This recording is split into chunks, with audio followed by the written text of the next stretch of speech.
কিতা খবর পাইছা বকলা শূন্যবেলা আজকে ছোটো মোটো একটা ব্লগ করাম বুঝছেন নি। আজকে আমার সাইকেলের বছর 3 বছর হয়ে গেছে বুঝছেন নি। এখন 3 বছর এই চড়কর দিনে আমি আজকে কিনছিলাম সাইকেল, ওটা লাগে আজকে সাইকেলের বয়স 3 বছর হয়ে গেছে। এরপর আইলাম চড়ক দেখাত, তখন দেখি দুপুর 2টা বাজে বুঝছেন নি। এখন মানুষজন কম আছে, কমর কারণে এখন তো মানুষজন সাজার দেখতে পারা। এরপরে আমি আমার লগর আইলাম একটু ফাঁকানিত ফাঁকাইয়া ওকে। এরপর আমরা শ্যামল ভাইয়ের দোকানে গেলাম, শ্যামল ভাইয়ের দোকানে গিয়ে জালমুড়ি মুড়ি খাইলাম, খাওয়ার পর একটু ঠান্ডা পানি খাইলাম।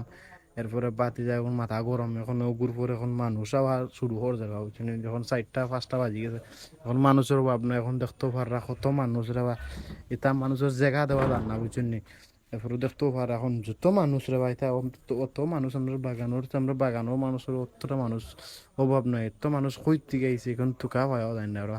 এত মানুষ আমরা এলাকাত আইছে, আমরা তো জানলাম হই না। আমরা মাঠ ওখান ভরি গেছে বা মানুষের জুটে বুঝছেন নি। আপনারা ভিডিওটা দেখতেও পারা, সমস্যা নাই।